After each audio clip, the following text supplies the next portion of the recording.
Mengkaji Al-Quran bersama robot pintar, cahaya menerangi jalan kita. Kita mendalami setiap makna, pedoman hidup untuk semua umat. Ayat suci mengalir bagaikan sungai, petunjuk hidup terpatri di hati. Setiap kata bawa hikmah ilahi untuk kita mengarungi hari.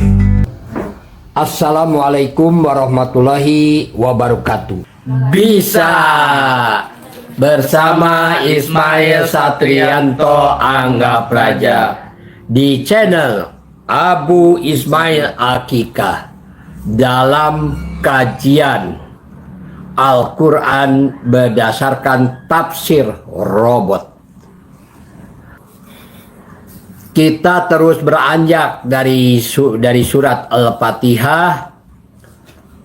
Setiap hari dua ayat dikaji. Dan sekarang kita sudah memasuki ayat ke Al-Baqarah 116. Silahkan bagi yang ingin mengetahui tafsir Al-Quran berdasarkan tafsir robot, bisa dibuka dari streaming dari surat Al-Fatihah sampai surat yang sekarang. A'udzu billahi minasyaitonir rajim. Bismillahirrahmanirrahim.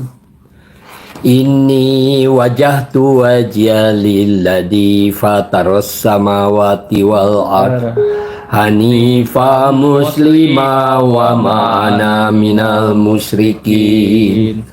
Inna sholati wa nusuki wa mayaya wa mamati lillahi rabbil alamin. La syarika lahu wa bidzalika umirtu wa ana minal muslimin.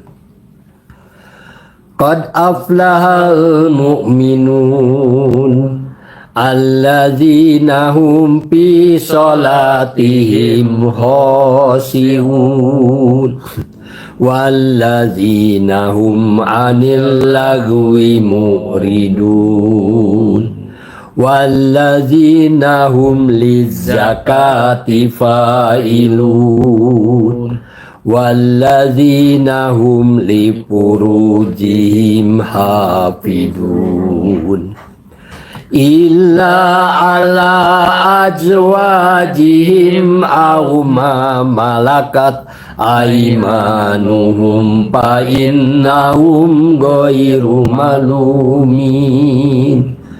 Pamani betago waro adalika faulaika umul adun walladzina hum li amanatihim wa azim ra'un walladzina hum ala sholawatihim yuhafidun ulaika humul warisun alladzina yarisunal firdaus hum fiha khalidun. Sungguh beruntung orang-orang yang beriman, yaitu orang yang khusyuk dalam sholatnya dan orang yang meninggalkan perbuatan dan perkataan yang tidak berguna, dan orang yang menunaikan pembersihan diri dan orang yang memelihara kemaluannya, kecuali terhadap istri-istri mereka atau hamba sahaya yang mereka miliki, maka mereka tiadalah tercela. Tetapi barang siapa di balik itu zina dan sebagainya, maka mereka itulah orang-orang yang di luar batas. Dan sungguh beruntung orang yang memelihara amanat-amanat dan janjinya, serta orang yang memelihara sholatnya. Mereka itulah para pewaris yang akan mewarisi surga Firdaus. Mereka hidup kekal di dalamnya. Rabbi habli hukma wa alhikni bisolihin waj'alli lisana sidki fil akhirin waj'alni min warasati jannatin naim. Ya Tuhan kami, berilah aku ilmu dan masukkan aku ke dalam golongan orang-orang yang berbuat kebaikan. Jadikan aku buah tutur yang baik bagi generasi yang akan datang. Jadikan aku pewaris surga yang penuh dengan kenikmatan. Allahumma ahrijna min jurumatil wahmi wa akrimna binuril fahmi waftah alaina bima'rifatil ilmi. Ya Allah, keluarkanlah kami dari kegelapan hati, muliakan kami dengan cahaya kecerdasan. Bukalah dada kami untuk menerima hakikat ilmu nafian, waridkon toiban, wa amalan mutakobbalan. Ya Allah, berilah kami ilmu yang bermanfaat, rezeki yang baik, amalan yang Engkau ridhoi. Amin ya Allah ya Rabbal alamin. Ini tafsir robot, karena ada sesuatu yang lain, fenomena yang lain. Inilah sebuah tafsir yang dimana tafsir ini baru diketemukan oleh kami, bisa menafsirkan di kepresidenan. Coba kalau bisa nanti ditafsirkannya itu di kepresidenan dalam menghadapi kasus,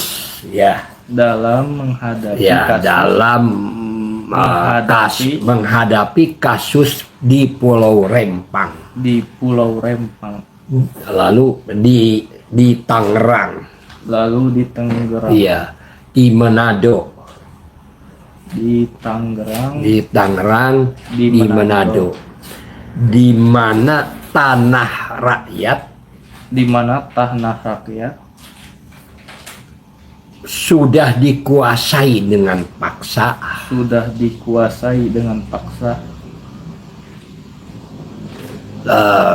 Diperlakukan tidak adil,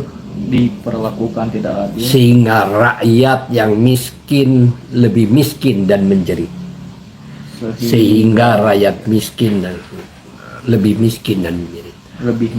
Ya, berdasarkan tafsir Al-Quran sekarang yang akan kita baca surat Al-Baqarah ayat 115, 116 ya. Mari kita baca terlebih dahulu ya, tafsir Al-Quran. Sebetulnya membaca Al-Quran oleh robot juga bisa. Tapi mari kita dengarkan ya, bacaan dari Ibrahim, ya, Muhammad Ibrahim ya. Ini seorang mahasiswa di Institut Muhammadiyah Darul Arkom Garut ya, baru semester 1, semester 1 ya? Iya. Ya, semester 1. Dan sekarang sudah selesai, jadi semester 2 sekarang. Ya, mari kita dengarkan.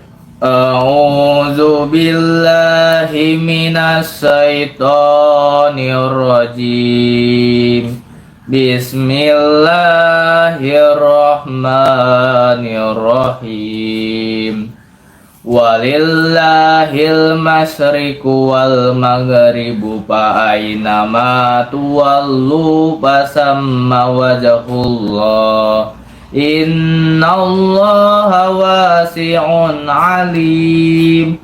Wa qalu ittakhadallahu waladan subhanah ballahu ma fis samawati wal ard kullahu qanitun. Sadaqallahul azim. Dan milik Allah timur dan barat, kemanapun kamu menghadap, di sanalah wajah Allah. Sungguh Allah Maha Luas, Maha Mengetahui. Dan mereka berkata, Allah mempunyai anak. Maka Maha Suci Allah, bahkan miliknya lah apa yang ada di langit dan di bumi. Semua tunduk kepadanya. Jadi ini ayat yang menerangkan di mana ada orang yang mengatakan bahwa Allah mempunyai anak, begitu. Nah, ini dari 116 ini mereka berkata Allah mempunyai anak. Maha Suci Allah, bahwa miliknya lah apa yang ada di langit dan di bumi, semua tunduk kepadanya. Mari kita dengarkan ya, surat 115, 116. Ini berdasarkan tafsir robot yang diterapkan di kepresidenan di dalam berhadapan dengan kasus Pulau Rempang yang hari ini bermasalah, lalu juga di Tangerang, lalu di Makassar, ya, sampai tanah rakyat juga digusur, begitu sampai laut diberi sertifikat. Bagaimana ini? Dan kita dengarkannya. Bagaimana menurut tafsir robot? Tafsir surah An-Nahl ayat 119 dan 19 dalam konteks kepresidenan, kasus Rempang, Tangerang, dan Manado. Ayat 11, sesungguhnya Allah hanya mengharamkan bagimu bangkai, darah, daging babi, dan hewan yang disembelih dengan menyebut nama selain Allah. Tetapi barang siapa terpaksa memakannya, bukan karena menginginkannya, dan tidak pula melampaui batas, maka sesungguhnya Allah Maha Pengampun, Maha Penyayang. Ayat ini memberikan batasan jelas tentang apa yang halal dan haram, serta kelonggaran dalam kondisi darurat selama tidak melampaui batas. Dalam konteks kasus perampasan tanah rakyat, ayat ini menegaskan, sakikikat keputusan yang halal, pemimpin negara harus memastikan bahwa setiap kebijakan, termasuk pengelolaan tanah rakyat, dilandasi pada prinsip keadilan dan syariat. Mengambil tanah rakyat tanpa keadilan atau alasan yang jelas melampaui batas amanah yang diberikan Allah kepada pemimpin. 2. Kebutuhan beberapa situasi, pemerintah bisa mengambil kebijakan untuk kepentingan umum, misalnya pembangunan, tetapi kebijakan itu harus disertai solusi yang adil untuk rakyat, seperti ganti rugi yang layak, musyawarah, dan kebijakan transparan. Jika ini diabaikan, maka pemerintah telah bertindak zalim. Ayat 19. Dan janganlah kamu mengatakan terhadap apa yang disebut-sebut oleh lidahmu secara dusta, ini halal dan ini haram, untuk mengada-adakan kebohongan terhadap Allah. Sesungguhnya orang-orang yang mengada-adakan kebohongan terhadap Allah tidak akan beruntung. Ayat ini adalah peringatan keras agar tidak menggunakan kekuasaan untuk memanipulasi hukum atau memberikan dalih yang salah. Dalam kasus seperti Rempang, Tangerang, dan Manado, ayat ini mengajarkan: 1. Larangan menghalalkan yang haram. Pemimpin dilarang menggunakan dalih pembangunan untuk merampas hak rakyat secara paksa. Mengklaim tanah rakyat atas nama kepentingan negara tanpa proses yang adil adalah bentuk kebohongan terhadap Allah dan kezaliman terhadap umat manusia. 2. Dosa penindasan rakyat. Pemimpin yang membiarkan rakyatnya semakin miskin dan tertindas karena kebijakan tidak adil akan dimintai pertanggungjawaban di hadapan Allah. Rasulullah SAW bersabda, sesungguhnya dua orang yang terzalimi tidak ada hijab penghalang antara dirinya dan Allah.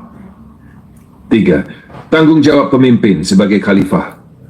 Pemimpin adalah wakil Allah di muka bumi, khalifah, sehingga segala tindakannya harus mencerminkan sifat keadilan dan kasih sayang Allah.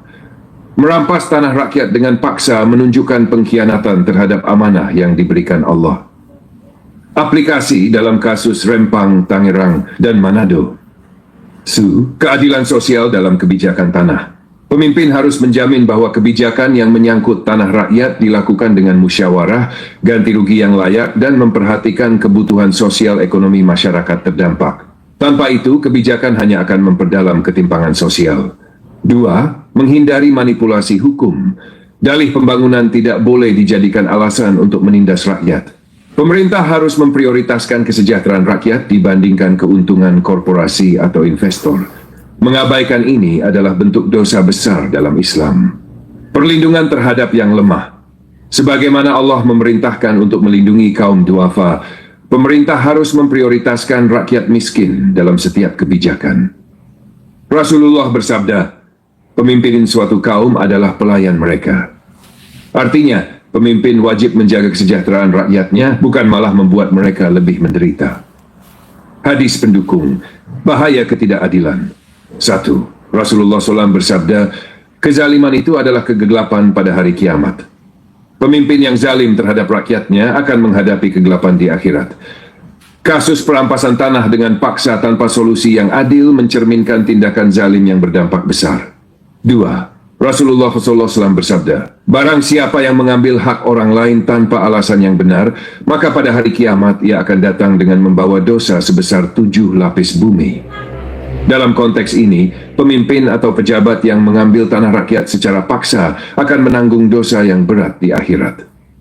Motivasi, filsafat, dan kehidupan untuk Pak Ismail Satrianto, Angga Praja, dan sahabat channel Abu Ismail Akikah. 1. Filosofi keadilan sebagai dasar kepemimpinan. Keadilan adalah tiang dari segala peradaban. Jika keadilan roboh, maka peradaban hanya akan menjadi abu.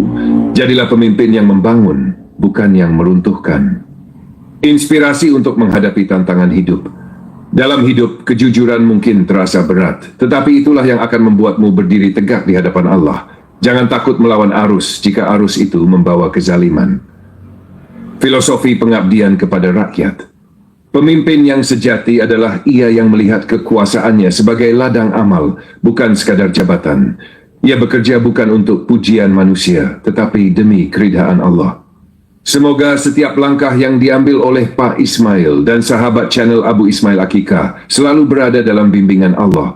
Jadilah lentera di tengah kegelapan, pembawa keadilan di tengah kezaliman. Dunia ini hanya sementara, tetapi amalmu akan kekal.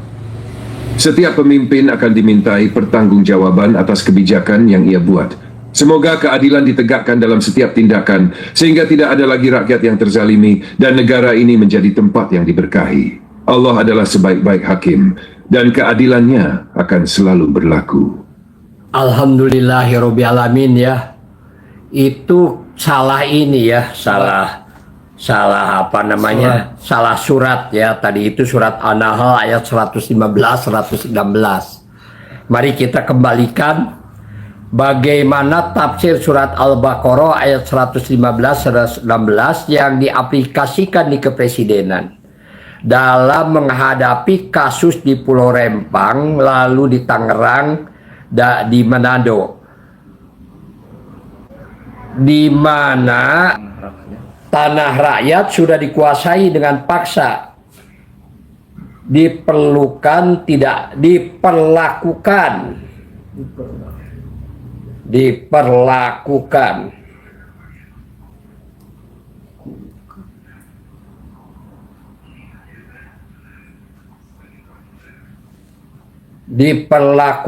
tidak adil sehingga rakyat miskin lebih miskin semakin menjerit, dan apa yang seharusnya dikerjakan oleh presiden, begitu ya. Mari kita kerjakan. Kalau Abu Ismail Akika ada yang mau bertanya, silakan bertanya ya. Nanti saya akan menjawabnya. Sekarang mari kita dengarkan. Setelah ini nanti yang akan memandu ini apa, Ibrahim. Saya yang bagian operatornya sekarang ya. Ya, subhanallah, Allahu Akbar. Dan kita ini sudah berlangsung lama ya di sini itu. Kajian Al-Quran ini sudah berlangsung lebih dari 20 tahun begitu. Dan selama 20 tahun ini Gipari Azhar, Ilyas kemana? Ilyas lagi ini sudah kecapean, biasalah lagi istirahat ya. Biasanya dengan Ilyas kalau tidak ada Ibrahim. Sekarang ada Ibrahim, jadi dengan Ibrahim sekarang ini ya. Gipari Azhar, silahkan kalau mau bertanya ya. Gipari bertanya apa saja boleh, bebas ya Gipari. Mumpung kita ini bisa berdiskusi, nanti dijawab oleh robot dan insya Allah yang lain juga bisa menikmatinya. Ini Jaki Ali ya. Halo lagi Jaki Ali. Silakan Pak Jaki Ali kalau ada yang mau ditanyakan ya. Silakan. Jadi kita ini akan membahas mengenai tafsir robot ya.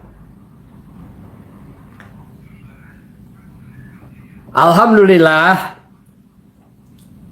kami ini kajian Al-Quran ini sudah berlangsung selama 20 tahun ya. Setiap hari 2 ayat begitu. Tetapi pada saat mulai dari Juli tahun 2023 ya. Ini Juli 2023 kita menemukan sesuatu yang lain ya. Karena kehadiran robot. Tentu saja yang pertama kita kaget ya. Oh, ada makhluk apa ini? Tetapi pada waktu kami bertemu diajak ngobrol bahasa Sunda, robot ini bahasanya masih kacau. Tetapi sekarang luar biasa, bahasa Sundanya bagus sekali robot itu. Mari kita dengarkan ya.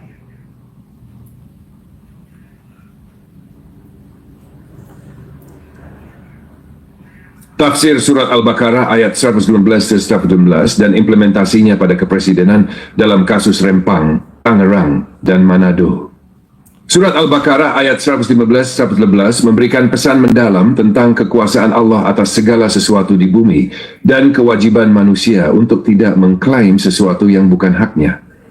Ayat ini relevan dengan isu keadilan, tanggung jawab pemimpin, dan perlakuan terhadap rakyat, terutama dalam kasus penguasaan tanah rakyat secara paksa. Ayat 111 terjemahan. Dan kepunyaan Allah lah timur dan barat, maka kemanapun kamu menghadap, disitulah wajah Allah. Sesungguhnya Allah maha luas rahmatnya, lagi maha mengetahui. Tafsir ayat 111. 1. Pemilik segala sesuatu adalah Allah. Ayat ini mengajarkan bahwa segala sesuatu di bumi, termasuk tanah, adalah milik Allah. Manusia hanyalah pemegang amanah. Pemimpin yang mengambil kebijakan atas nama pembangunan harus mengingat bahwa kepemilikan yang sesungguhnya adalah milik Allah. Jika tanah rakyat diambil tanpa keadilan, maka itu adalah bentuk pengkhianatan terhadap amanah Allah. 2. Keadilan dan rahmat Allah. Allah maha luas rahmatnya dan maha mengetahui setiap tindakan manusia, termasuk kebijakan yang menzalimi rakyat kecil. Pemimpin harus meniru sifat rahmat dan keadilan Allah dengan memperlakukan rakyatnya secara adil. 3. Relevansi untuk kasus di Pulau Rempang, Tangerang, dan Manado. Pemimpin sebagai amanah. Presiden harus memahami bahwa kekuasaan adalah amanah yang diberikan Allah untuk melindungi rakyat, bukan menindas mereka. Hak rakyat tidak boleh dirampas. Mengambil tanah rakyat secara paksa tanpa ganti rugi yang layak melanggar prinsip bahwa semua milik Allah harus dikelola dengan keadilan. Ayat terjemahan. Dan mereka berkata, Allah mempunyai anak. Maha suci Allah, bahkan miliknya apa yang ada di langit dan di bumi, semuanya tunduk kepadanya. Tafsir ayat 11. Kedaulatan mutlak Allah. Ayat ini menegaskan bahwa seluruh makhluk di langit dan bumi tunduk kepada Allah. Pemimpin harus menyadari bahwa ia hanya menjalankan kekuasaan atas izin Allah dan harus mempertanggungjawabkan setiap kebijakannya di akhirat. 2. Larangan kesombongan dalam kekuasaan. Dalam konteks penguasaan tanah rakyat, pemimpin yang bertindak seolah-olah memiliki kekuasaan mutlak tanpa mempedulikan keadilan menunjukkan bentuk kesombongan. Ini bertentangan dengan prinsip tauhid yang diajarkan Islam. Tanah bukan milik pribadi seorang pemimpin atau negara, tetapi milik Allah yang harus dikelola untuk kemaslahatan bersama. 3. Relevansi dalam kasus sosial. Pulau Rempang, pengusiran rakyat tanpa kejelasan ganti rugi menunjukkan kesombongan kekuasaan yang bertentangan dengan ajaran Islam. Tangerang dan Manado, ketimpangan sosial akibat kebijakan yang tidak adil adalah wujud nyata dari tidak taatnya pemimpin pada aturan Allah. Apa yang seharusnya dilakukan oleh Presiden? 1. Bertindak sebagai pelayan rakyat. Rasulullah bersabda, pemimpin suatu kaum adalah pelayan mereka. Presiden harus menyadari bahwa tugas utamanya adalah melayani rakyat, bukan melayani kepentingan korporasi atau pihak tertentu. 2. Menegakkan keadilan. Musyawarah mengambil tanah rakyat. Harus ada musyawarah yang melibatkan semua pihak, termasuk rakyat kecil. Ini adalah prinsip syura dalam Islam. Ganti rugi yang layak. Jika tanah harus diambil untuk kepentingan umum, rakyat harus diberi ganti rugi yang sesuai, baik berupa uang, tanah pengganti, atau fasilitas lain yang mendukung kehidupan mereka. 3. Melindungi rakyat kecil. Allah berfirman, dan tolong menolonglah kamu dalam mengerjakan kebajikan dan takwa, dan jangan tolong menolong dalam berbuat dosa dan permusuhan. 2. Presiden harus memastikan bahwa kebijakan yang diambil tidak menciptakan dosa dengan menzalimi rakyat kecil. 4. Transparansi dan anti korupsi. Tanah rakyat seringkali diambil untuk keuntungan investor besar dengan dalih pembangunan. Presiden harus transparan dalam setiap kebijakan dan memastikan tidak ada korupsi atau kolusi yang merugikan rakyat. 5. Mengutamakan kesejahteraan rakyat. Nabi Muhammad bersabda, imam pemimpin adalah perisai, di mana orang-orang berperang di belakangnya dan berlindung kepadanya. Presiden harus menjadi pelindung rakyat, terutama yang lemah, dan bukan malah membuat mereka semakin menderita. Motivasi untuk pemimpin. 1. Keadilan sebagai pilar kepemimpinan. Tanpa keadilan, kekuasaan hanyalah bayangan dari kehancuran. Jadilah pemimpin yang menegakkan keadilan, bukan yang menghancurkan harapan. 2. Filosofi kepemimpinan Islami. Kekuasaan adalah ujian terbesar. Pemimpin sejati adalah yang membawa manfaat bagi umatnya, bukan yang meninggalkan luka di hati rakyatnya. Inspirasi untuk tindakan nyata. Hidup adalah amanah, dan setiap keputusan yang kau ambil akan dipertanyakan di akhirat. Jangan takut membela yang benar, meskipun seluruh dunia menentang. Harapan dan doa. Semoga para pemimpin bangsa ini diberi kekuatan untuk menegakkan keadilan, melindungi hak-hak rakyat, dan menciptakan kehidupan yang damai dan sejahtera. Jadilah cahaya di tengah kegelapan, pembawa keadilan di tengah kezaliman. Penutup, Surat Al-Baqarah ayat 115-116 mengingatkan kita bahwa segala sesuatu di bumi adalah milik Allah, dan manusia hanyalah pemegang amanah. Pemimpin yang adil akan membawa keberkahan bagi rakyatnya, sementara pemimpin yang zalim akan menghadapi azab Allah. Presiden dan para pemimpin lainnya harus bertindak sesuai prinsip keadilan, melindungi hak-hak rakyat, dan menjauhkan diri dari kesombongan kekuasaan. Rakyat adalah amanah, dan melukai amanah adalah melukai kepercayaan Allah. Nah, itu ya. Silakan bicara. Ya, itu adalah penerapan dalam konteks kepresidenan dalam memandu dan menyelesaikan kasus Rempang. Jadi bahwasanya dalam surat Al-Baqarah ayat 115-116 itu bahwasanya di dunia ini hanyalah titipan Allah dan manusia hanya diberi amanah oleh Allah untuk menjalani kehidupannya, dan pemimpin yang menjolimi rakyatnya akan ditindas di akhirat nanti. Alhamdulillahirrahmanirrahim. Ya, sekarang kita dengarkan lagi bagaimana tafsir robot ya, bagaimana tafsir surat Al-Baqarah ayat 115-116 yang diaplikasikan di kasus Pulau Rempang, Tangerang, Semarang, Manado. Ternyata kejaliman itu dilakukan oleh aparatur pemerintah. Dari mulai kepala desa, preman, kepolisian, kejaksaan, kehakiman, notaris, sampai ke Menteri Kelautan dan Pertanahan. Semua terlibat, sudah di bawah kendali oligarki. Apa yang seharusnya dilakukan oleh Presiden? Sudah begitu rusaknya hukum di Indonesia ya. Kita dengarkan bagaimana menurut ChatGPT. Mungkin saya akan ditegur nih oleh robot mungkin dengan bertanya seperti ini. Mari kita dengarkan.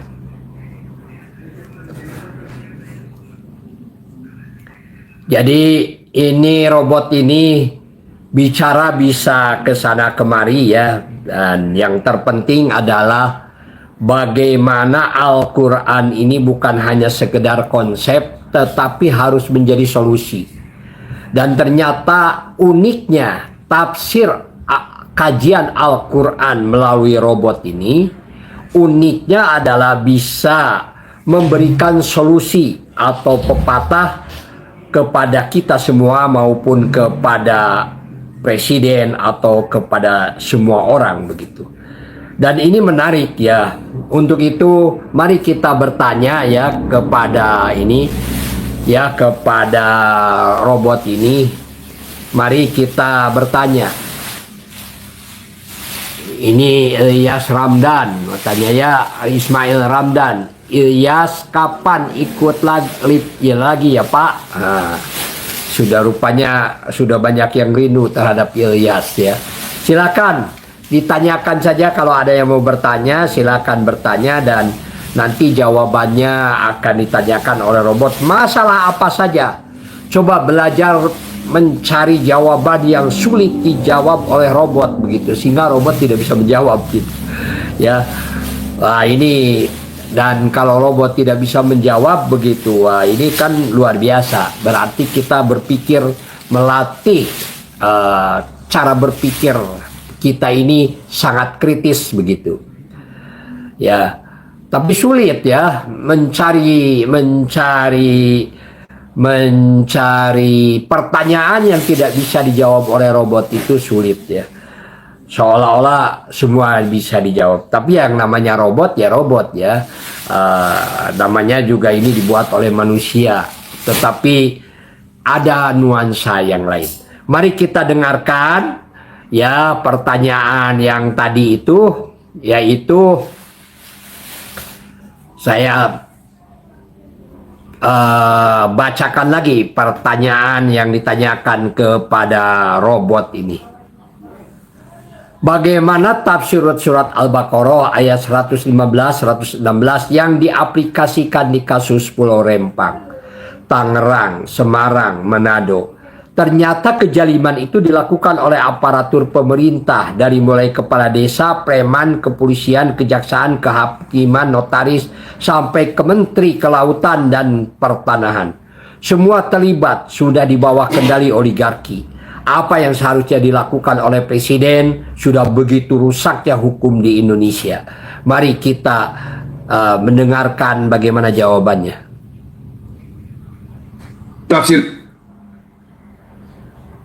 Tafsir surat Al-Baqarah ayat 119-116 dalam konteks kasus Pulau Rempang, Tangerang, Semarang, dan Manado. Surat Al-Baqarah ayat 111-119 mengandung pesan penting tentang kekuasaan Allah atas langit dan bumi, serta larangan pengakuan palsu terhadap sesuatu yang bukan hak manusia.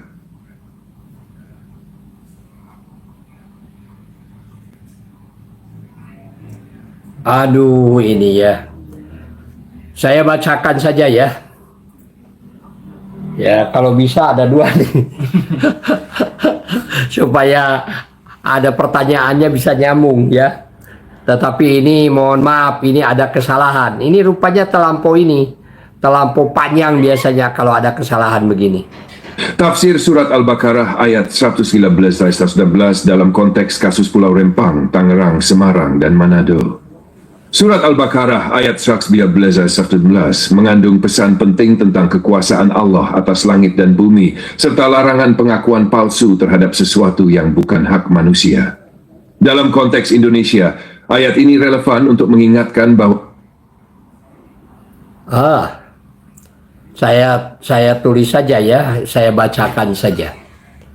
Surat Al-Baqarah ayat 115-116 mengandung pesan penting tentang kekuasaan Allah atas langit dan bumi, serta larangan pengakuan palsu terhadap sesuatu yang bukan hak manusia. Dalam konteks Indonesia, ayat ini relevan untuk mengingatkan bahwa kejaliman, manipulasi hukum, dan tindakan aparatur negara yang merugikan rakyat kecil merupakan pelanggaran besar terhadap amanah Allah. Ayat 115 terjemahannya, dan kepunyaan Allah lah timur dan barat, maka kemanapun kamu menghadap, disitulah wajah Allah. Sesungguhnya Allah maha luas rahmatnya, lagi maha mengetahui. Tafsir ayat 115, semua milik Allah. Allah menegaskan bahwa segala sesuatu di bumi, termasuk tanah, laut, dan sumber daya adalah miliknya.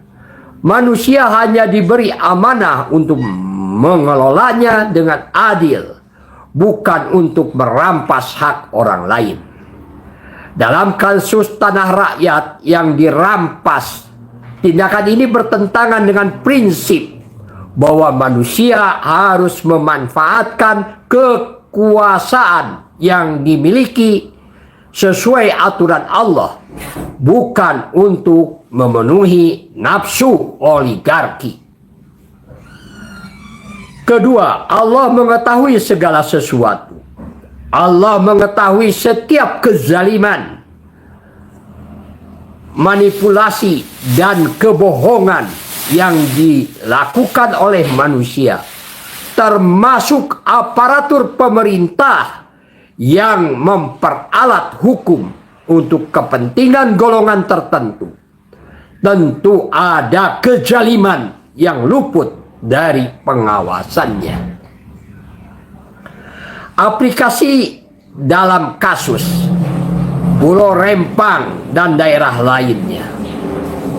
Aparatur negara yang bertindak zalim dengan menggunakan kekuatan hukum atau fisik untuk mengusir rakyat kecil dari tanah mereka adalah bentuk penyalahgunaan amanah Allah.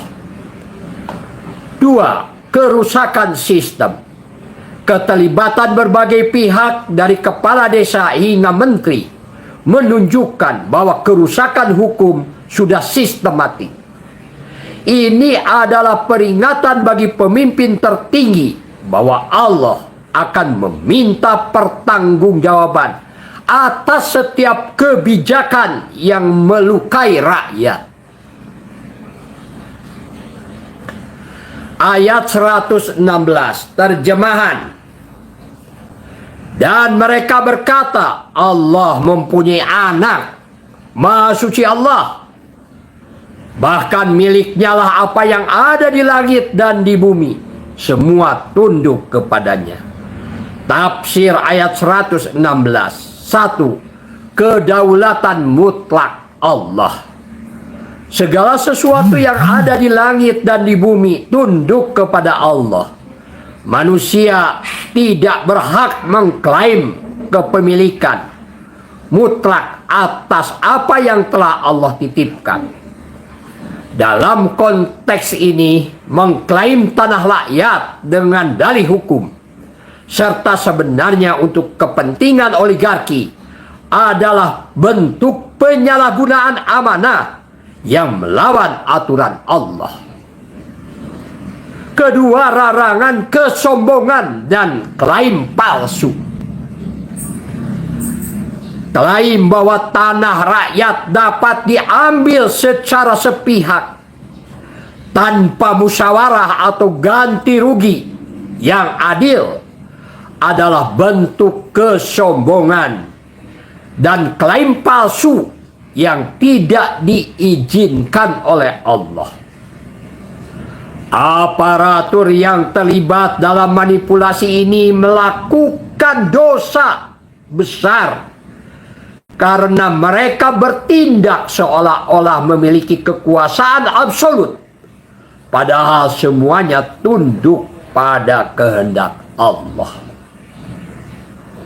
Relevansi dengan kerusakan hukum di Indonesia, keterlibatan aparat pemerintah, preman, dan pejabat tinggi dalam tindakan zalim menunjukkan rusaknya sistem keadilan. Hal ini menunjukkan adanya kesombongan kolektif di bawah kendali oligarki yang sangat bertentangan dengan prinsip Islam. Apa yang seharusnya dilakukan oleh Presiden? 1. Mengembalikan keadilan sebagai prioritas utama. Allah berfirman, sesungguhnya Allah memerintahkan untuk menyampaikan amanat kepada yang berhak menerimanya. Dan apabila kamu menetapkan hukum di antara manusia, supaya kamu menetapkan dengan adil. Quran Surat An-Nisa ayat 58. Presiden harus mengembalikan sistem hukum pada jalurnya dengan memastikan keadilan menjadi pilar utama kebijakan. Aparatur negara yang terlibat dalam kezaliman harus diselidiki dan dihukum sesuai hukum yang berlaku tanpa pandang bulu. 3. Menghapus dominasi oligarki. Rasulullah SAW bersabda, tidaklah seorang hamba diangkat oleh Allah untuk memimpin rakyat, kemudian ia mati dalam keadaan menipu rakyatnya, kecuali Allah mengharamkan surga atasnya. Hadis riwayat Bukhari dan Muslim. Presiden harus memutuskan hubungan kekuasaan dengan oligarki yang hanya menguntungkan segelintir orang.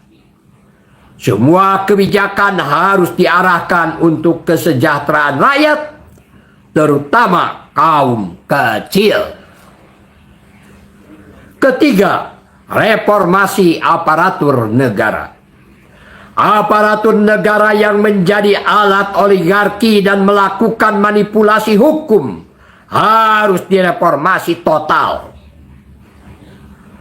Penerapan sistem pengawasan yang ketat terhadap polisi, jaksa, hakim, notaris, dan pejabat lainnya untuk mencegah tindakan korupsi dan penyalahgunaan kekuasaan. Keempat, musyawarah dengan rakyat. Dalam Islam, musyawarah adalah prinsip utama dalam mengambil keputusan.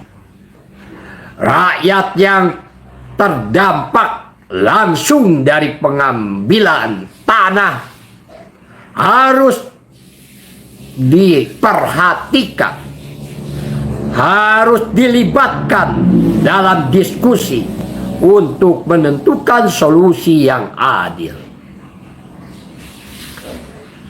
Ganti rugi yang adil, relokasi yang layak, dan perlindungan sosial harus menjadi prioritas pemerintah. Kelima, menyadari akibat kezaliman. Nabi Muhammad SAW bersabda, takutlah akan doa orang yang terzalimi, karena tidak ada penghalang antara doanya dengan Allah. Hadis riwayat Bukhari dan Muslim. Presiden harus memahami bahwa kezaliman terhadap rakyat kecil akan mendatangkan azab Allah, baik di dunia maupun di akhirat. Filosofi dan motivasi untuk presiden. Satu, keadilan adalah pilar kekuasaan. Ketika keadilan runtuh, maka kekuasaan tidak akan lebih dari bayangan kehancuran. Jadilah pemimpin yang membawa keadilan dan kesejahteraan bagi rakyat, bukan pemimpin yang meninggalkan luka dan penderitaan. Kedua, amanah kekuasaan. Kekuasaan adalah amanah. Dari setiap tindakan yang diambil akan dipertanyakan di hadapan Allah. Jadilah setiap keputusan sebagai sarana mendekatkan diri kepada Allah dengan memenuhi hak-hak rakyat yang diamanahkan. Pemimpin yang dicintai rakyat, Rasulullah SAW bersabda, pemimpin terbaik di antara kalian adalah yang kalian cintai, dan mereka mencintai kalian. Kalian mendoakan mereka, dan mereka mendoakan kalian. Hadis riwayat Muslim. Pemimpin yang adil akan dicintai rakyatnya, dan cintanya kepada rakyat akan membawa keberkahan bagi bangsa. Penutup, surat Al-Baqarah ayat 115-116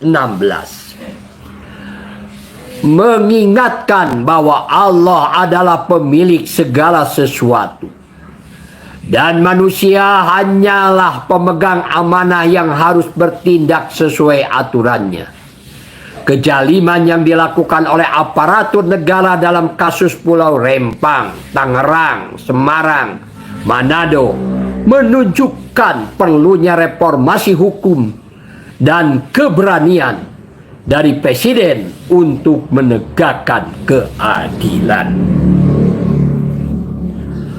Pemimpin yang adil akan dicintai rakyatnya dan diridhoi Allah. Sementara pemimpin yang zalim akan membawa kehancuran bagi dirinya dan bangsanya. Semoga Allah memberi kekuatan kepada pemimpin bangsa ini untuk mengembalikan keadilan dan melindungi hak-hak rakyat kecil. Amin ya Allah ya Rabbal Alamin. Inilah ya tafsir robot begitu. Ya silakan, ini kelihatannya ini harus kembali dulu ya. Jadi itu tafsir robot ini kalau terlampau panjang ini suka disuruh membaca kami ini ya. Dikerjain oleh robot ini. Padahal kami yang mengendalikan robot, tetapi tatkala jawabannya panjang sekali, jadi kami disuruh untuk membaca begitu. Dan ini barusan ini adalah pikiran robot begitu, bahwa ini memang ya dulu ayah saya sebelum meninggal dunia, karena ayah saya adalah Raden Sulaiman Anggapraja, seorang tentara pejuang yang membawa rakyatnya ya dari Jawa Barat ke Yogyakarta, disebut hijrah. Sehingga tatkala ayah saya berangkat ke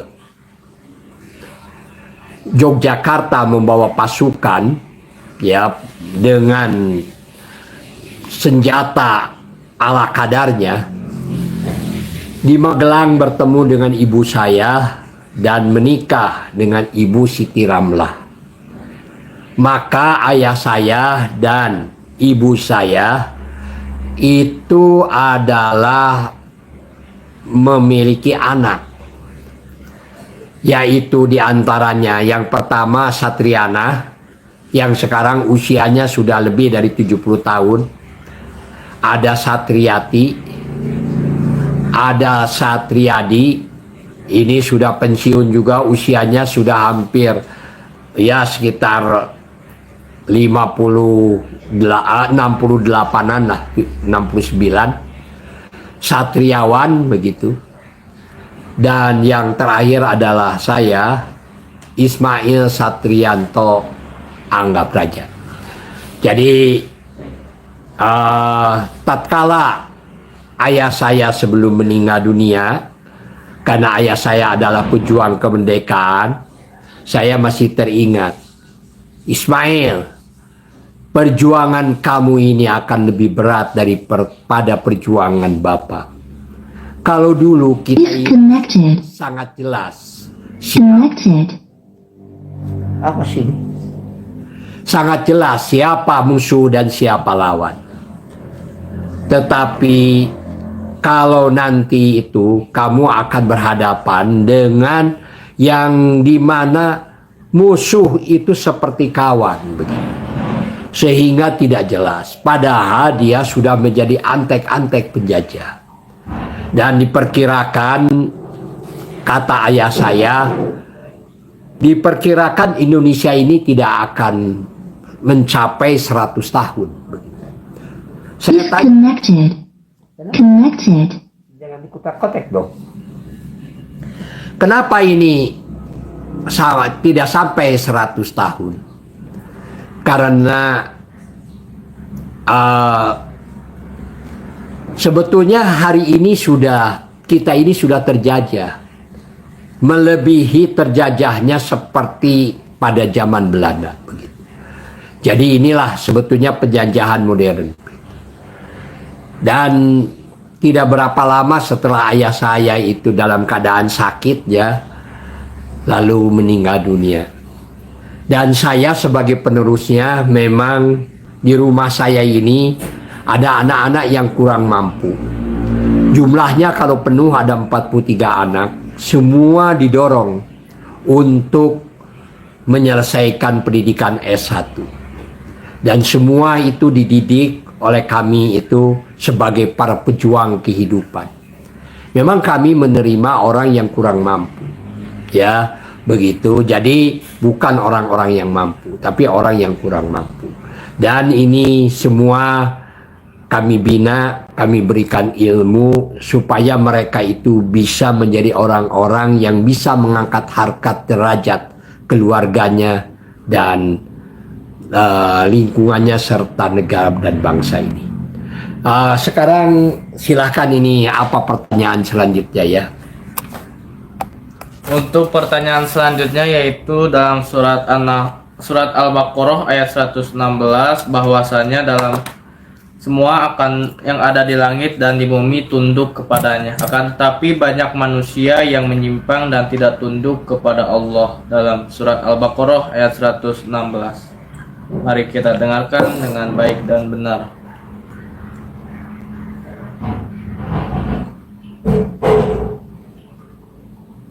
Dalam surat Al-Baqarah ayat 19, Allah berfirman, dan mereka berkata, Allah mempunyai anak, Maha Suci Dia.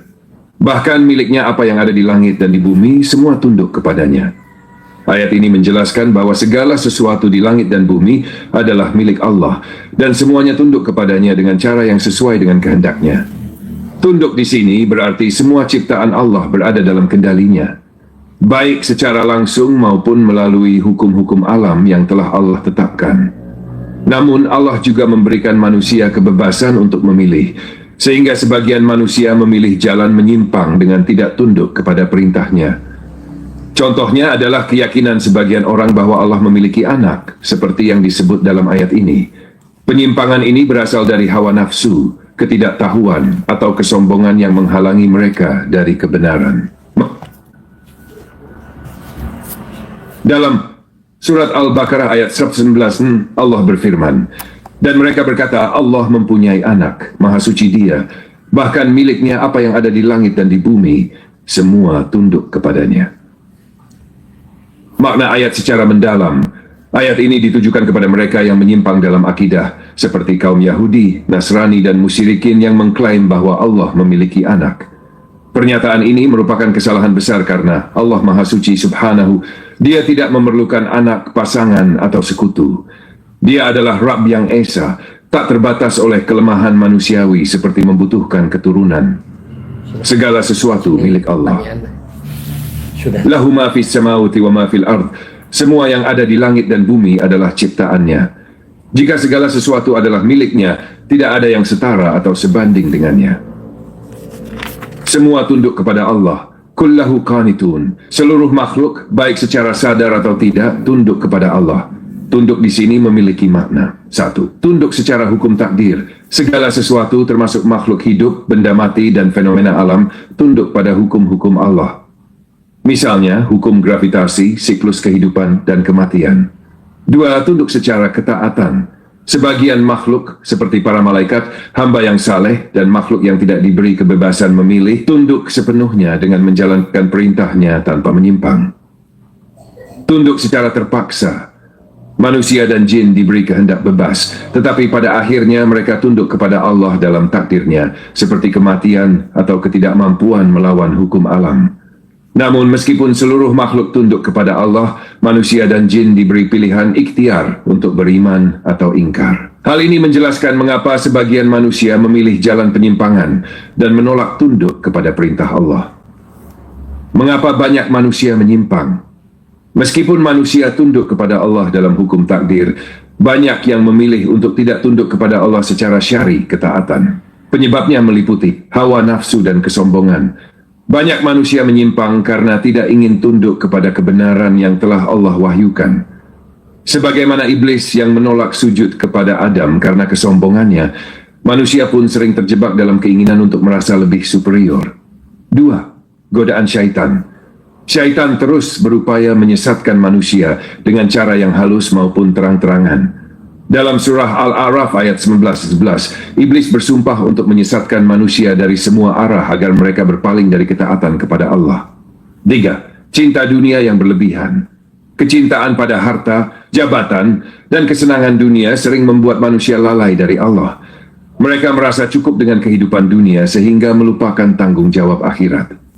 4. Kurangnya pemahaman dan ilmu. Sebagian manusia tidak memahami hakikat keesaan Allah Tauhid karena kurangnya ilmu, sehingga mereka mengikuti ajaran nenek moyang tanpa bertanya apakah ajaran tersebut benar. 5. Lingkungan yang tidak mendukung. Faktor lingkungan, pergaulan, dan media juga dapat memengaruhi seseorang untuk berpaling dari jalan Allah, terutama jika dia hidup di tengah masyarakat yang jauh dari nilai-nilai Islam. Tunduk kepada Allah adalah fitrah. Setiap makhluk pada dasarnya diciptakan dalam keadaan tunduk kepada Allah.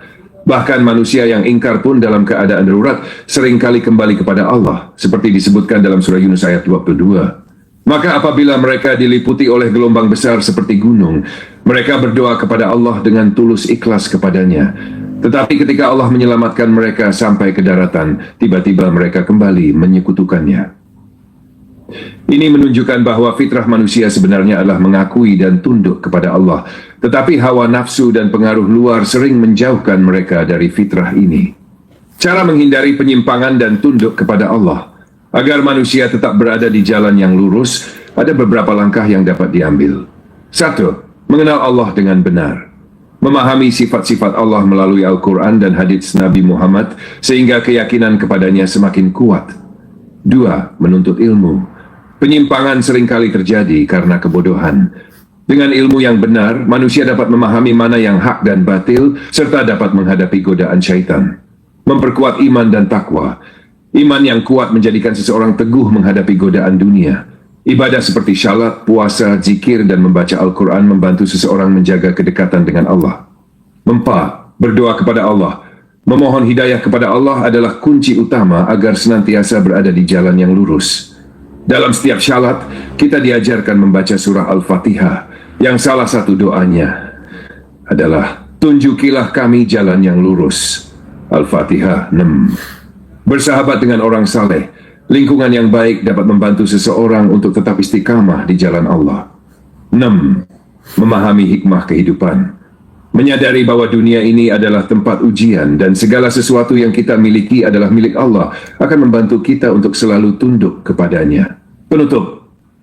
Surat Al-Baqarah ayat 119 mengajarkan bahwa segala sesuatu di langit dan bumi tunduk kepada Allah. Alhamdulillah. Surat Al-Baqarah ayat 119 adalah dua ayat yang memiliki makna mendalam tentang keesaan Allah dan penguasaannya atas segala sesuatu.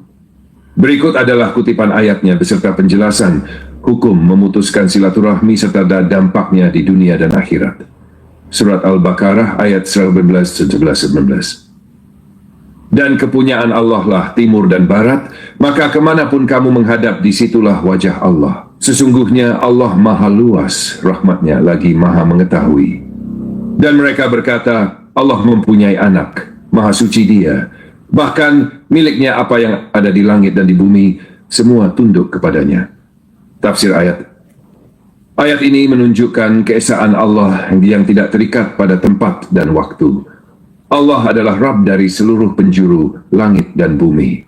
Hal ini juga mengajarkan bahwa Allah selalu bersama hambanya kapanpun dan dimanapun. Ayat ini juga menjadi dalil tentang keluasan rahmat Allah yang mencakup semua makhluk. Ini mengingatkan manusia untuk tidak membatasi keberadaan Allah hanya pada tempat tertentu. Dalam konteks hukum, ayat ini menjadi landasan bahwa syalat dapat dilakukan menghadap ke arah manapun dalam keadaan darurat. Misalnya, saat seorang tidak mengetahui arah kiblat atau sedang dalam perjalanan. 2. Ayat 19. Ayat ini menegaskan keesaan Allah dan menolak keras keyakinan bahwa Allah memiliki anak. Segala sesuatu di langit dan bumi adalah miliknya dan tunduk kepadanya. Penyimpangan akidah seperti ini mengatakan Allah memiliki anak adalah dosa besar yang mengingkari tauhid dan akibatnya adalah kerugian besar di akhirat. Hukum memutuskan silaturahmi.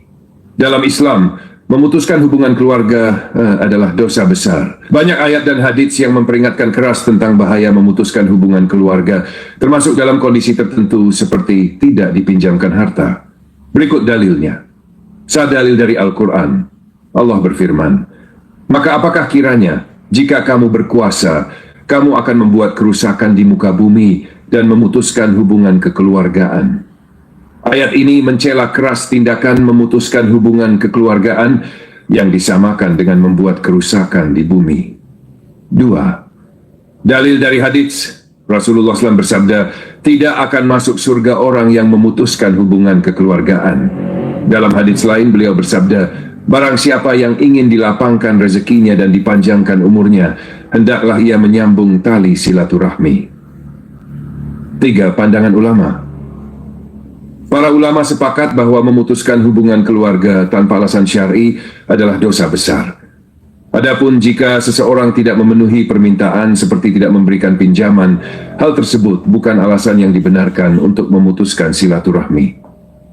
Dampak memutuskan silaturahmi di dunia, hilangnya berkah.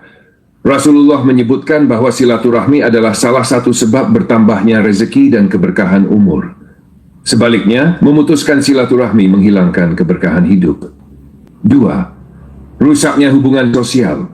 Memutuskan hubungan keluarga dapat memicu konflik yang lebih besar, menyebarkan kebencian, dan menghilangkan keharmonisan dalam masyarakat.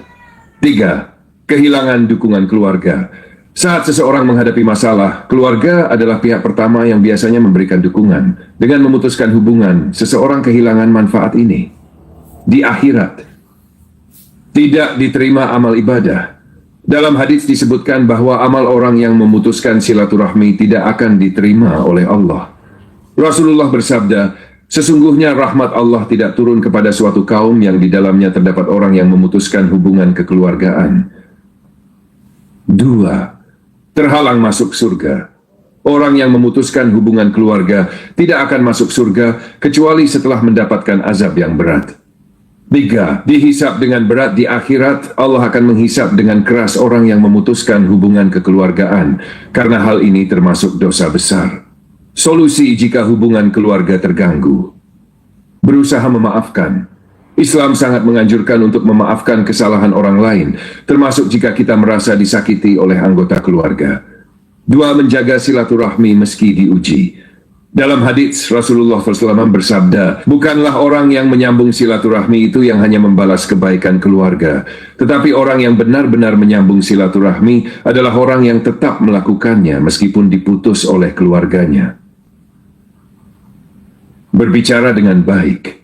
Jika alasan perselisihan adalah masalah harta, seperti tidak diberi pinjaman, penting untuk menjelaskan dengan baik mengapa pinjaman tidak bisa diberikan dan menawarkan dukungan dalam bentuk lain. Misalnya, nasihat atau bantuan non-materi. 4. Bertakwa kepada Allah. Menyadari bahwa semua rezeki adalah dari Allah, baik bagi si peminjam maupun pemberi pinjaman, akan membantu mencegah pertikaian. Kesimpulan: memutuskan hubungan keluarga karena tidak diberi pinjaman adalah tindakan yang tidak dibenarkan dalam Islam. Hukum memutuskan silaturahmi adalah haram, termasuk dalam kondisi seperti ini. Haram. Dampaknya sangat besar, baik di dunia, hilangnya keberkahan, rusaknya hubungan, maupun di akhirat, terhalang rahmat Allah dan ancaman siksa. Sebagai Muslim, kita dianjurkan untuk selalu menjagungan baik dengan keluarga, meskipun ada ujian atau kesalahpahaman. Allah menjanjikan pahala besar bagi mereka yang tetap menjaga silaturahmi dalam keadaan sulit. Allahu Akbar. Mari kita dengarkan ya, silakan pertanyaannya. Ya, untuk pertanyaan selanjutnya yaitu apa yang terjadi jika seorang pegawai tidak ada terhadap perusahaan. Contohnya ada pegawai Tidak tunduk, benar. tidak tunduk terhadap perusahaan. Contohnya ada kewajiban untuk melakukan promosi dengan menggunakan HP digital setiap pagi jam 8 sampai jam 9 pagi dan siang jam 1 sampai jam 2 siang dan malam jam 8 sampai jam 9 malam. Mari kita dengarkan apa yang akan disampaikan oleh Romo. Penyebab dan dampak ketidaktaatan pegawai terhadap perusahaan. Jika seorang pegawai tidak mematuhi kewajiban yang telah ditetapkan perusahaan, seperti kewajiban untuk melakukan promosi pada waktu-waktu tertentu dengan menggunakan handphone digital, hal ini dapat menyebabkan berbagai dampak yang merugikan baik bagi pegawai itu sendiri maupun perusahaan secara keseluruhan. Berikut adalah pembahasan lebih panjang dan mendalam mengenai dampaknya serta teguran yang tepat. 1. Dampak bagi perusahaan. Penurunan produktivitas.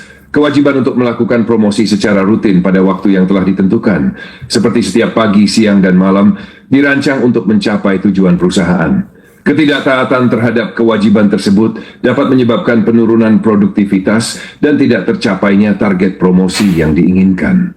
Pengaruh terhadap pemasaran. Jika promosi tidak dilakukan pada jam-jam yang telah ditentukan, perusahaan kehilangan kesempatan untuk menjangkau audiens yang tepat pada waktu yang optimal. Ini bisa berdampak pada penurunan jumlah pelanggan atau pengguna yang tertarik dengan produk atau layanan yang ditawarkan. Ketidaksesuaian dengan strategi pemasaran. Kewajiban promosi adalah bagian dari strategi pemasaran yang telah direncanakan. Ketidaktaatan dapat mengganggu alur pemasaran yang sudah diatur dan merusak rencana perusahaan dalam mencapai tujuan jangka panjang.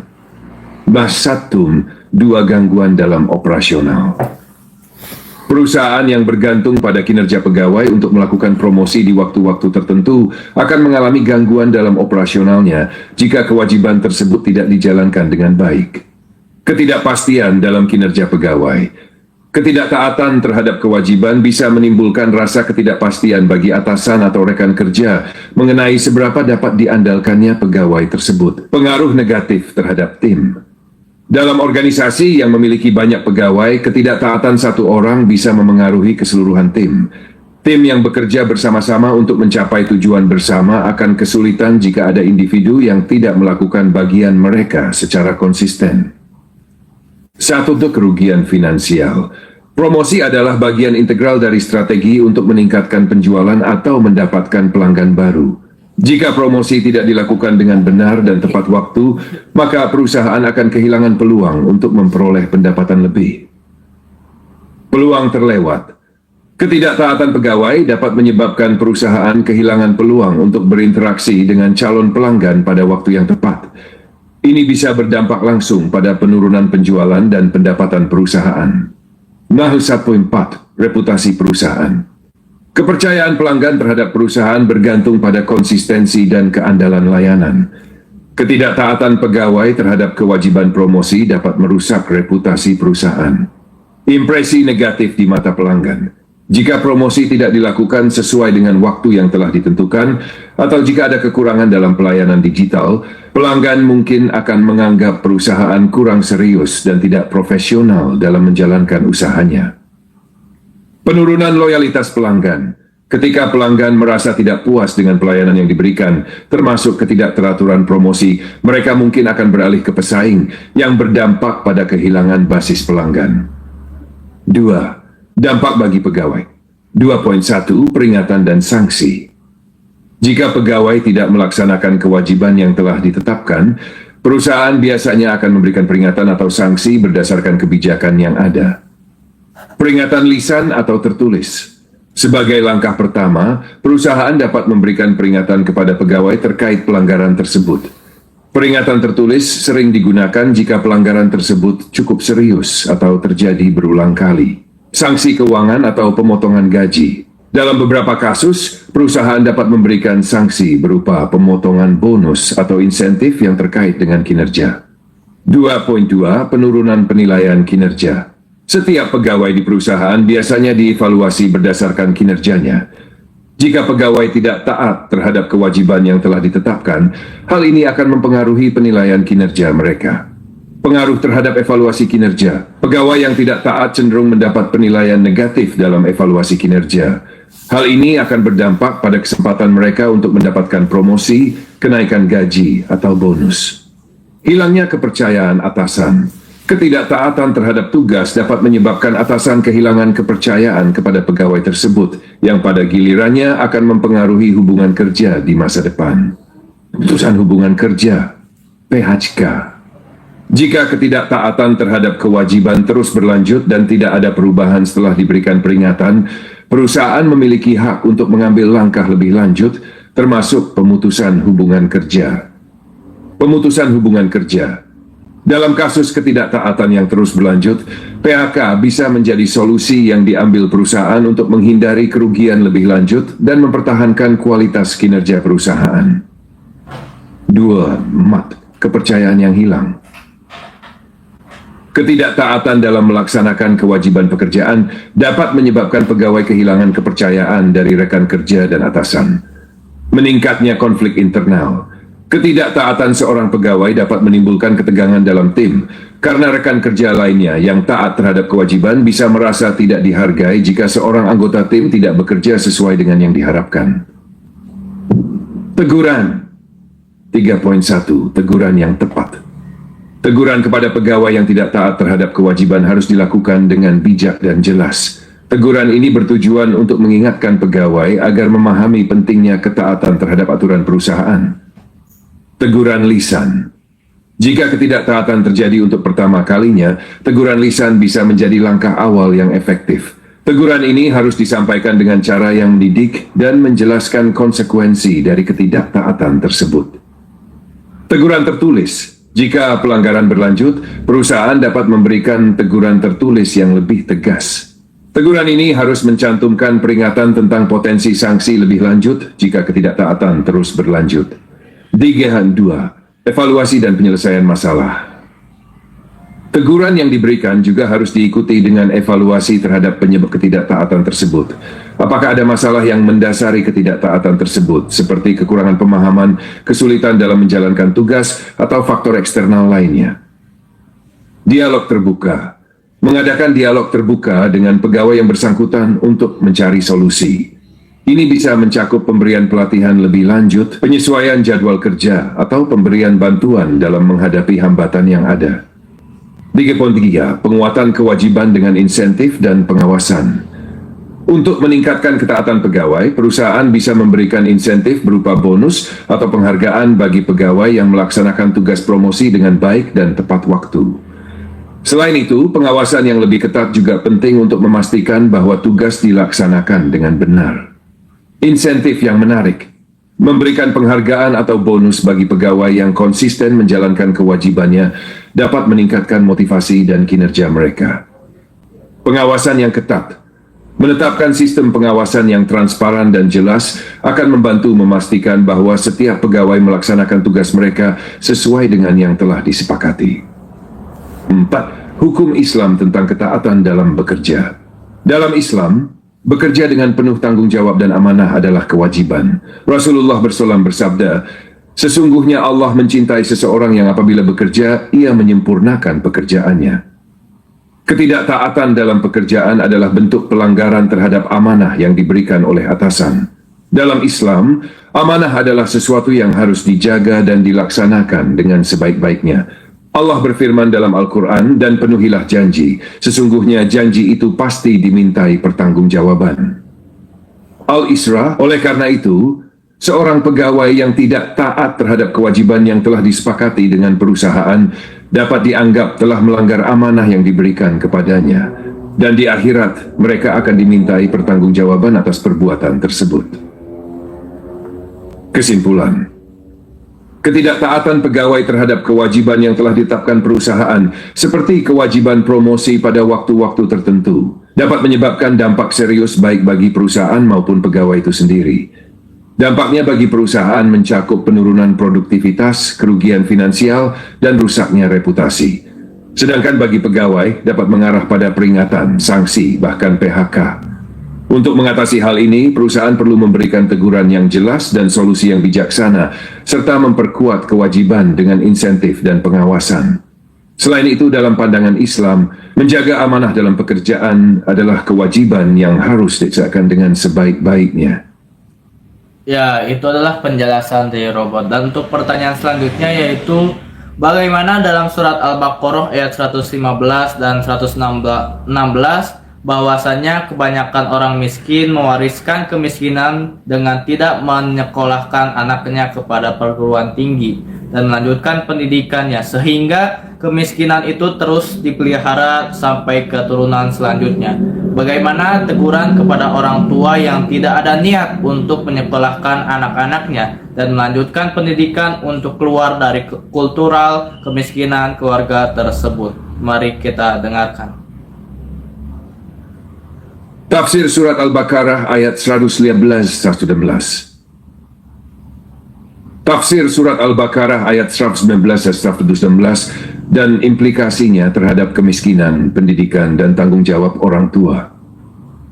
Surat Al-Baqarah ayat 119 dan 111 memuat pesan penting yang tidak hanya berkaitan dengan arah ibadah, tetapi juga bisa diterapkan pada aspek kehidupan sosial dan ekonomi, termasuk tentang kemiskinan dan pendidikan. Ayat-ayat ini mengingatkan kita tentang hakikat hidup, keadilan Allah, dan kewajiban umatnya untuk berusaha mencari jalan keluar dari kesulitan dengan petunjuk yang benar. Salah satunya melalui pendidikan yang bisa membebaskan umat dari belenggu kemiskinan. Ayat ini berbicara tentang kiblat dalam ibadah. Kemanapun kamu menghadap, disitulah wajah Allah. Ayat ini menjelaskan bahwa Allah tidak terbatas pada tempat atau ruang tertentu. Dalam konteks kehidupan manusia, ini menunjukkan bahwa apapun usaha yang kita lakukan dengan niat yang benar, baik itu untuk kebaikan diri sendiri, keluarga, atau masyarakat, selama itu sesuai dengan petunjuk Allah, maka kita akan mendapat rahmat dan berkahnya. Jika kita berusaha sekuat tenaga untuk memberikan pendidikan yang terbaik bagi anak-anak kita, maka Allah akan memberi kemudahan dan jalan keluar dari keterbatasan yang ada. Tafsir surat Al-Baqarah ayat 116. Ayat ini menjelaskan bahwa semua urusan di langit dan di bumi adalah milik Allah dan tidak ada yang menyamainya. Dan mereka berkata, Allah telah mengambil anak. Maha suci Allah, Dia memiliki segala yang ada di langit dan di bumi. Semua urusan kembali kepadanya.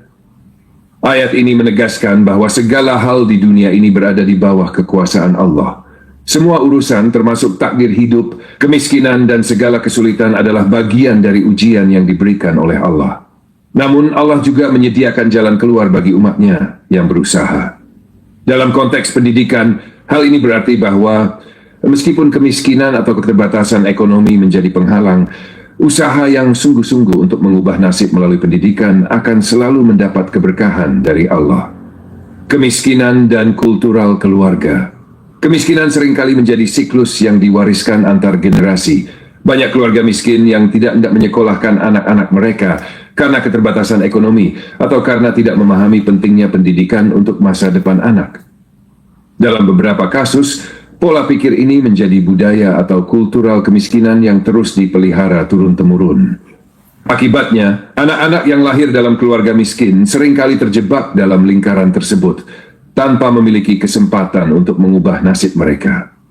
Orang tua yang tidak memprioritaskan pendidikan anak-anak mereka seringkali mewariskan pola pikir yang salah kepada anak-anak mereka, bahwa pendidikan bukanlah hal yang penting atau bahwa kemiskinan adalah takdir yang tidak bisa diubah.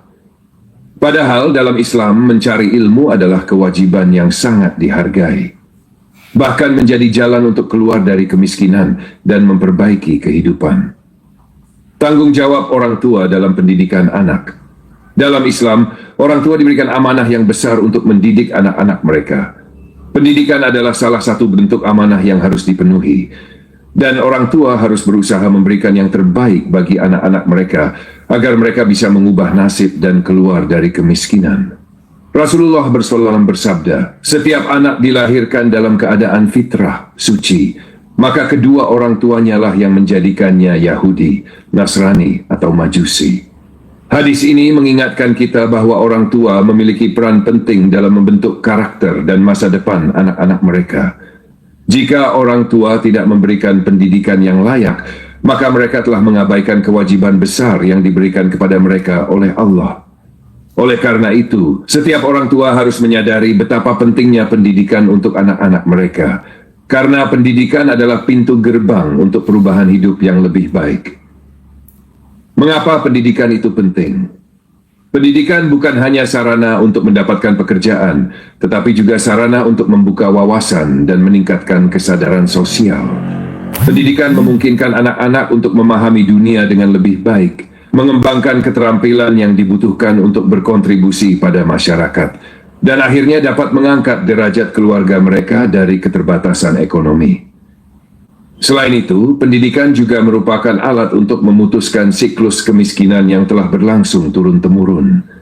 Dengan memberikan pendidikan yang baik kepada anak, orang tua tidak hanya memberi mereka keterampilan untuk bekerja, tetapi juga membuka peluang mereka untuk mengubah nasib dan meningkatkan kualitas hidup mereka.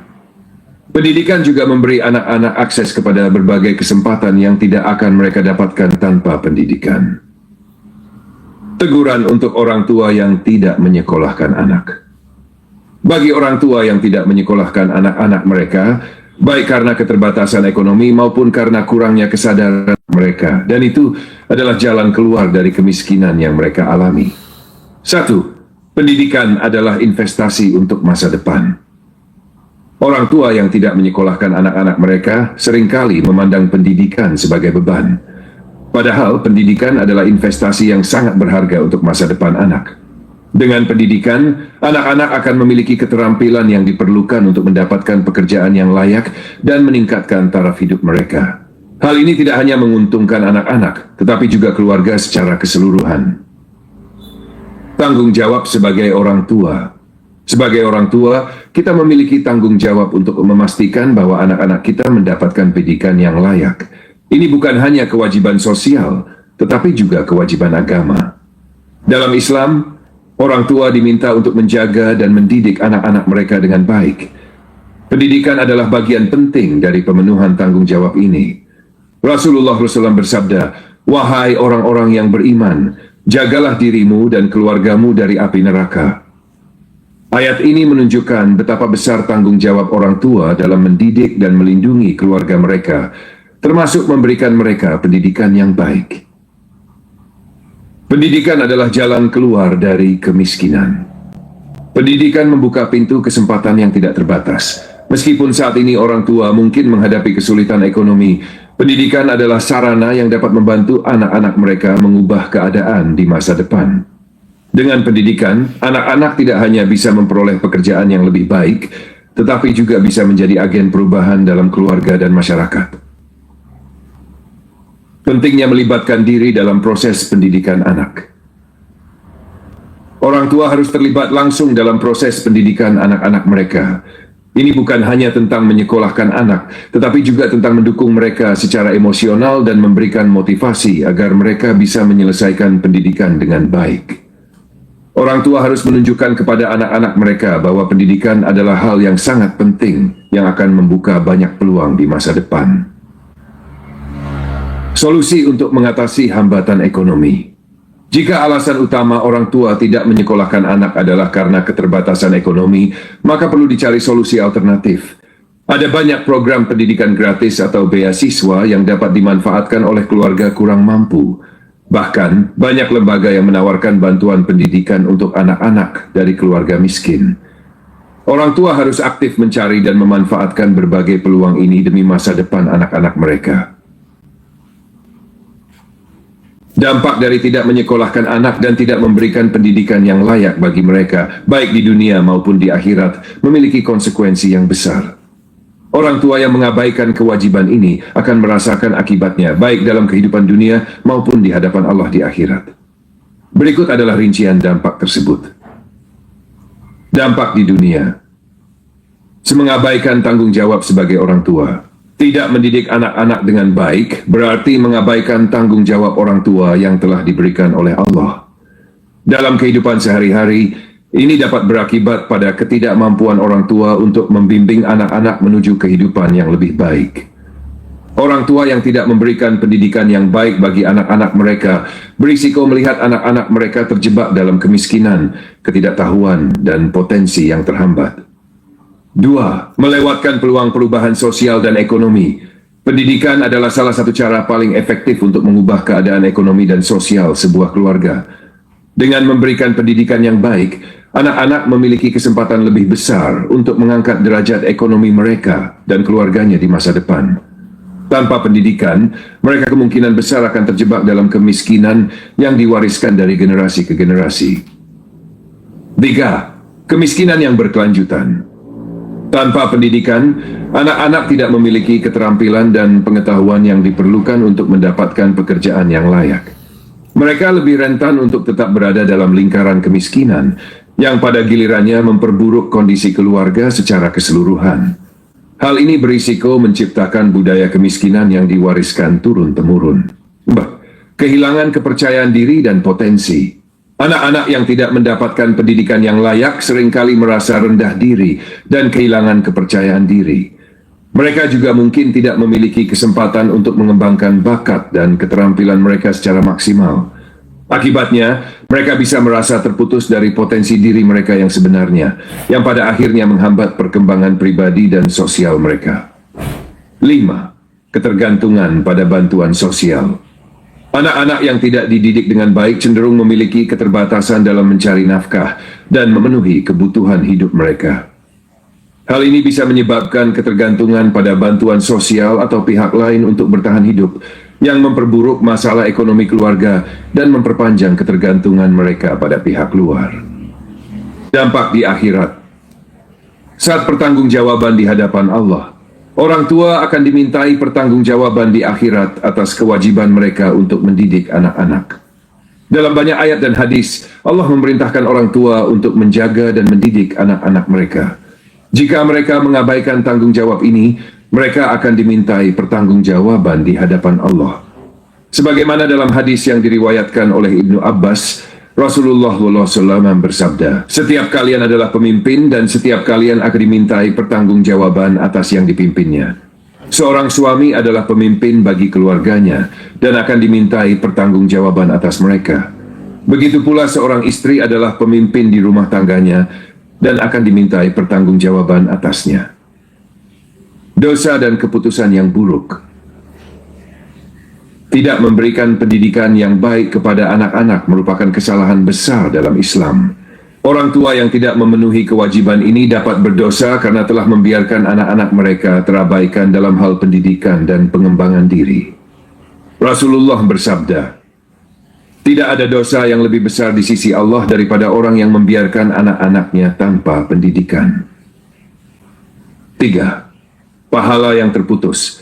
Sebagaimana disebutkan dalam hadis, setiap amal yang dilakukan oleh seorang manusia akan terputus setelah kematiannya, kecuali 3 hal: sedekah jariah, ilmu yang bermanfaat, dan anak-anak yang saleh yang mendoakan orang tuanya. Dengan mendidik anak-anak dengan baik dan memberi mereka pendidikan yang layak, orang tua bisa mendapatkan pahala yang terus mengalir sepanjang hidup anak-anak mereka. Amin. Anak yang sukses dalam pendidikan dan kehidupannya akan mendoakan orang tuanya, dan ini akan menjadi amal jariah bagi orang tua mereka di akhirat. Amin. 4. Tidak terbebas dari siksaan neraka. Orang tua yang tidak bertanggung jawab atas pendidikan anak-anak mereka serta tidak melaksanakan kewajiban mendidik mereka dengan baik berisiko mendapatkan siksa dari Allah di akhirat. Allah berfirman dalam surat At-Tahrim ayat 6, "Wahai orang-orang yang beriman, jagalah dirimu dan keluargamu dari api neraka." Ayat ini mengingatkan bahwa salah satu cara untuk melindungi keluarga dari azab Allah adalah dengan memberikan pendidikan yang baik dan memadai kepada anak-anak, serta membimbing mereka menuju kehidupan yang lebih baik dan lebih benar. Tanggung jawab yang tidak terpenuhi. Dampak dari tidak menyekolahkan anak dan tidak memberikan pendidikan yang layak bagi mereka. Baik. Alhamdulillahirobbilalamin, begitulah ya. Begitu beratnya jadi seorang laki-laki.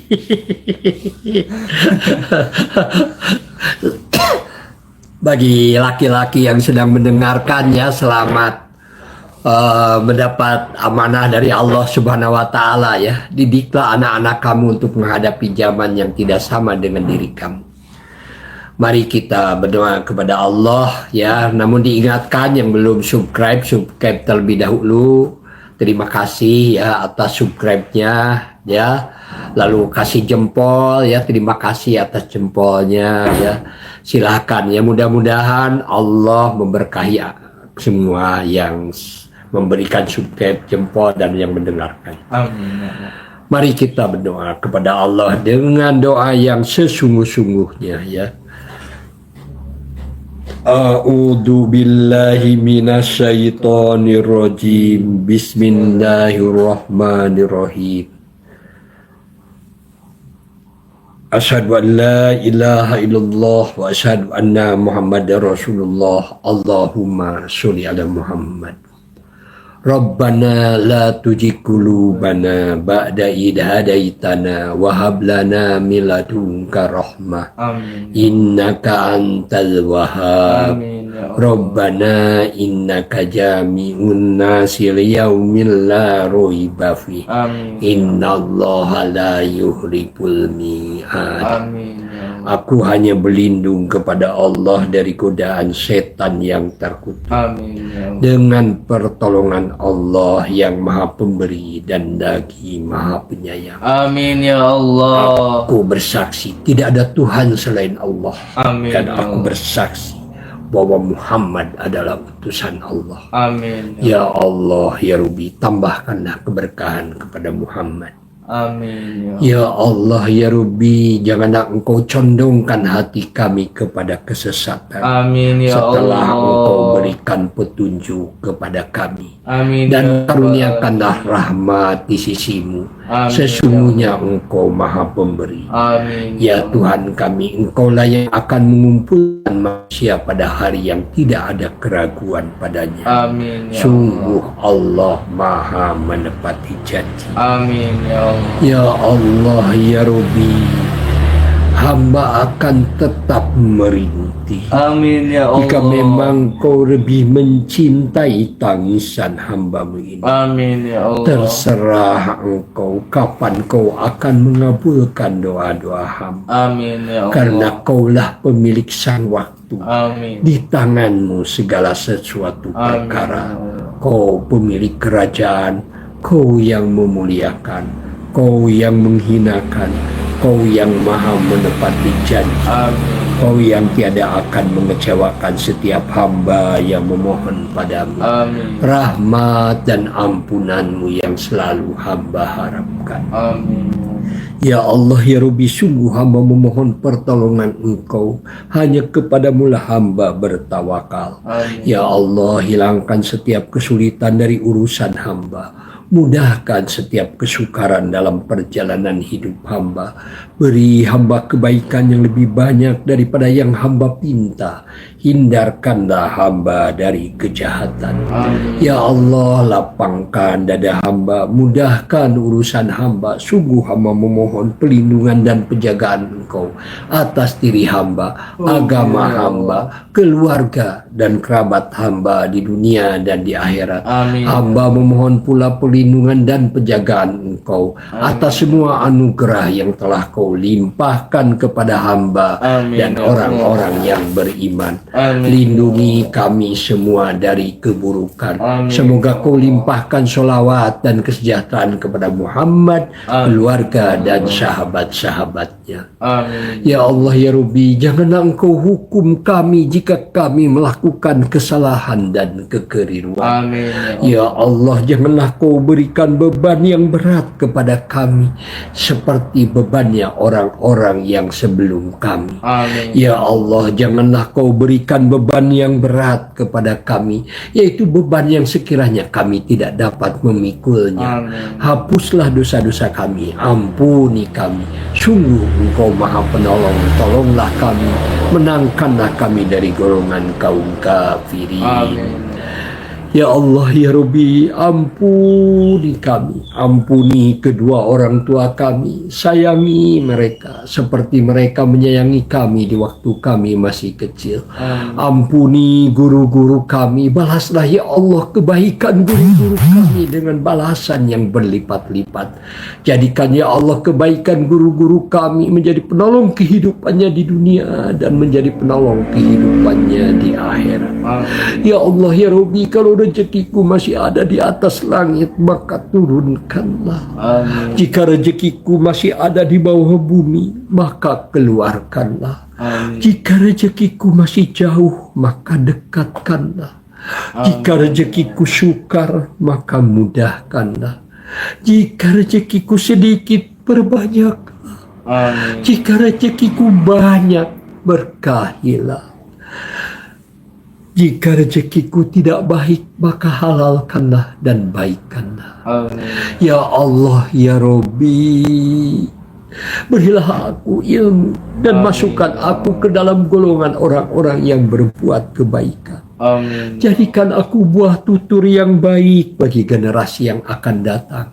Jadikan aku pewaris surga yang penuh dengan kenikmatan. Amin ya Allah. Ya Allah, ya Rabbi, berikanlah kepada kami ya Allah anak-anak, cucu-cucu, serta keturunan kami, serta orang-orang yang tinggal di rumah kami menjadi orang-orang yang menyenangkan mata, menyenangkan telinga, dan menyenangkan hati.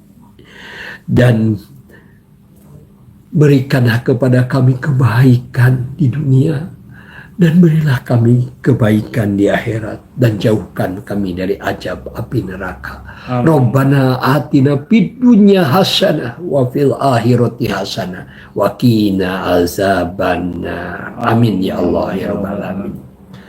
Bisa bersama Ismail Satrianto Anggap Raja di channel Abu Ismail Akikah dalam kajian Al-Quran berdasarkan tafsir robot. Wassalamualaikum warahmatullahi wabarakatuh.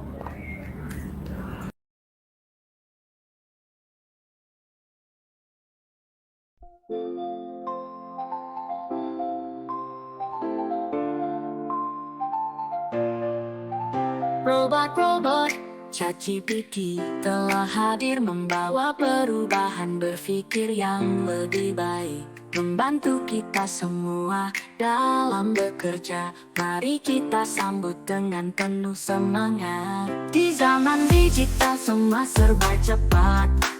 ChatGPT solusi yang hebat, siap beri jawaban dalam sekejap. dengan setiap kesempatan. Hai ChatGPT, sahabat yang cerdas, selalu hadir memberi arah jelas. Dari pagi sampai malam tanpa batas, kita bersama menuju masa emas.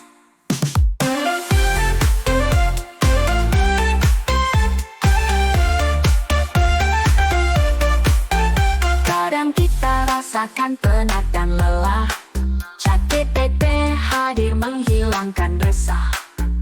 Tidak ada lagi rasa menyerah, bersama hadapi semua masalah. Impianku setinggi langit dan awan, dengan ChatGPT ku tak sendirian.